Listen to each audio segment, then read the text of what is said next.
وعلیکم السلام ورحمۃ اللہ۔ جہاد سپرلیٹو ڈگری ہے اس کوشش کی، اس جدوجہد کی جو اسلام دشمن طاقتوں کے خلاف کیا جاتا ہے۔ یعنی جب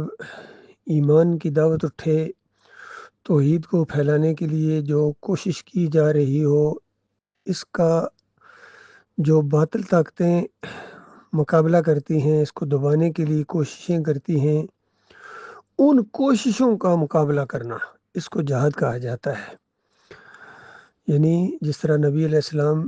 کی زندگی کی ایک مثال ہے، نمونہ ہے ہمارے لیے۔ جب ایمان کی دعوت اٹھی، سورہ الفرقان جو مکی سورہ ہے، اس کے اندر کہا گیا کہ آپ جہاد کریں اس قرآن کے ذریعے، بہت بڑا جہاد کریں، جہاد کبیر کہا گیا اس کو، بہت بڑا جہاد، یعنی بہت بڑی کوشش کریں، ان کافروں اور مشرکوں کے خلاف بالکل پیچھے نہیں ہٹنا ہے، کمزوری نہیں دکھانی ہے، اور اللہ تعالیٰ اس کفر و شرک کا اور ان طاغوتوں کا زور توڑ دے گا۔ اور دیکھیے کس قدر سچی ثابت ہوئی یہ بات۔ نبی علیہ السلام نے اور صحابہ کرام نے جو جہاد کیا، وہ اصلی جہاد ہے۔ یعنی پہلے اپنا ایمان درست کیا جائے، اللہ کے ساتھ تعلق مضبوط کیا جائے، شرک کو چھوڑا جائے، طاغوتوں کی نشاندہی کی جائے، اور کفر و شرک کے خلاف جو آواز اٹھے، توحید کی آواز، ایمان کی آواز، اس کو دبانے کے لیے کافر مشرک متحد ہو جائیں گے۔ جس طرح مشرکین مکہ ہوئے تھے، تو ان کے بنیادی عقائد کے اوپر چوٹ ماری گئی تھی کہ تمہارا الہ ایک ہے، اس ایک کے علاوہ جتنے تم نے بنائے ہوئے ہیں، یہ ابراہیم علیہ السلام کی مورتی ہے، لات منات حبل کو پکارتے ہو، باپ دادا کے رسم و رواج ہیں، اور جو بھی تمہارا یہ سسٹم ہے جس کے اندر تم بس رہے ہو، جی رہے ہو، بے شک اس کو تم نے مذہبی رنگ دیا ہوا ہے۔ تم پورے عرب کو یہ دھوکہ دیتے ہو کہ تم مذہبی لوگ ہو، بیت اللہ کا طواف کرتے ہو، حج و عمرہ کرتے ہو، اور ساتھ ساتھ شرک بھی کرتے ہو، دینداری کو دکانداری کے اندر تم نے بدلی کر دیا ہے، تو لوگوں کو، انسانوں کو تو دھوکہ دے لوگے، اللہ رب العالمین کو دھوکہ کیسے دو گے؟ بے شک تم نبی کی اولاد ہو، مانتے ہیں، لیکن ایمان وہ جو خالص ہے، جو ابراہیم علیہ السلام کا ایمان تھا، یا سارے انبیاء کا جو ایمان عقیدہ تھا، اس سے تم نہ صرف دور کر دیے گئے ہو بلکہ اس کے دشمن بنا دیے گئے ہو۔ تو آج کے ماحول کے اندر اگر اس چیز کو آپ سمجھیں تو آج توحید کی دعوت کہاں ہے؟ بتائیے، کوئی جماعت، کوئی ملک ایسا بتا دیں جس کے ایمان عقیدے کے اندر شرک نہ ہو۔ جس طرح ہندوؤں کا عقیدہ ہے کہ یہ مورتیاں سنتی ہیں، اور مشرکین مکہ کا یہ عقیدہ تھا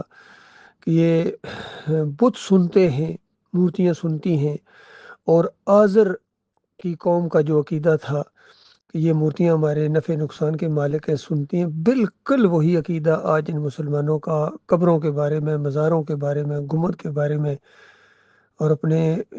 پیروں اور مولویوں اور صوفیوں کے بارے میں ہے کہ مرنے کے بعد یہ سنتے ہیں۔ اندازہ لگا، یہ ان کا عقیدہ بنا دیا گیا، اور اس میں سارے ملوث ہو گئے، طاہر القادری ہوں، طارق جمیل ہوں، اور جتنے یہ مسلک ہیں، بریلوی ہوں، دیوبندی ہوں، اہل حدیث ہوں، سلفی ہوں، حنبلی ہوں، یہاں کے سعودی ہوں، سب کا یہ عقیدہ ہے کہ مرنے والے سنتے ہیں۔ بتاؤ اللہ کے بندو، پھر ہندوؤں کا کیا قصور ہے؟ ہندو اگر کہیں ہماری مورتی سنتی ہیں، علی انجینئر جیسا آدمی کہتا ہے کہ بے شک رضا رضا ہو چکے ہوں، ہڈیاں ہو چکے ہوں، لیکن بس اللہ ہر چیز پر قادر ہے۔ اس انداز سے انہوں نے حق کو دبا دیا۔ ڈاکٹر اسرار بھی اسی شرک کا دفاع اسی طرح کرتا رہا، وحدت الوجود کے شرک کا کرتا رہا، اور جب پوچھا گیا کہ یہ جو ہم پکاریں لگاتے ہیں، تو کہنے لگا کہ پکارنا صرف اللہ کو ہے، باقی اللہ مدد کرتا ہے۔ کس طرح کرتا ہے یہ اس کا معاملہ ہے، چاہے عبد القادر جیلانی کی روح کو بھیج دے، تو اس طرح شرک کے دروازے انہوں نے کھول دیے۔ محمد حنیف کہتے ہیں کہ یوسف علیہ السلام کو سجدہ دراصل اللہ ہی کو سجدہ تھا۔ تو بتاؤ، کوئی پوچھتا نہیں کہ یوسف علیہ السلام اللہ تھے؟ یہ معاملہ ہے، سارے کے سارے شرک کے ساتھ اٹیچ ہیں۔ تو اب ضرورت اس بات کی ہے کہ اس شرک اور کفر کے خلاف جو بھی اللہ کا کوئی بندہ اٹھے گا، مخالفت تو ہوگی، اس کی عیب لگائے جائیں گے، تانے دیے جائیں گے، باغی اور انتشاری اور ڈفر کہا جائے گا، لیکن اللہ کا وہ بندہ اگر کھڑا ہو جائے، جم جائے ایمان خالص کے اوپر، اس دور کے اندر جس طرح ڈاکٹر مسعود الدین عثمانی رحمۃ اللہ علیہ جم گئے تھے ان سارے مسلک پرستوں کے خلاف، ان فرقہ پرستوں کے خلاف جب توحید کا نعرہ بلند کیا، اللہ کے اس بندے نے اس پاکستان سے، کراچی سے، تو یہ کتنے طوفان آئے ہیں، اس کے بعد کتنے سارے اکٹھے ہو گئے تھے۔ تو ان کی کوششیں کے خلاف جو بندہ جم جائے ایمان کے اوپر، اور پھر ایمان کو غالب کرنے کے لیے اپنی جان مال لگائے، کسی چیز کی پرواہ نہ کرے، تبلیغ کرتے ہوئے اگر اس کی موت آ جائے تو یہ اللہ کے راستے کا شہید ہے۔ باقی یہ سارے جتنے آج شہید کہے جاتے ہیں، بنسپتی شہید، 2 نمبر شہید، چاہے یہ بیت اللہ کی حفاظت میں مارے جائیں، کیونکہ عقیدہ ان کا خراب ہے، مورتی کے یہ پجاری ہیں، قبروں کے یہ پجاری ہیں، پیری مریدی یہ کرتے ہیں، امام زامن یہ باندھے ہوئے ہیں، تعویذ گنڈا یہ کرتے ہیں، جمہوریت کے شرک میں یہ ملوث ہیں۔ تو کون سا شرک ہے جو ان کے ساتھ نہیں ہے؟ ان کے گھوڑے کے پجاری ہے، اور مزاروں کی میل چاٹنے والے آج ریب ریالہ بنا دیے گئے اور شہید بنا دیے گئے۔ بڑی ہستی ہیں جی، بڑی ہستی، سارے لگے ہوئے ہیں منصورہ کے اندر۔ ان کا نماز جنازہ پڑھایا جماعت اسلامی والوں نے، اور علی انجینئر نے دعائیں خیر کی ان کے لیے۔ تو یہ ہیں ان کے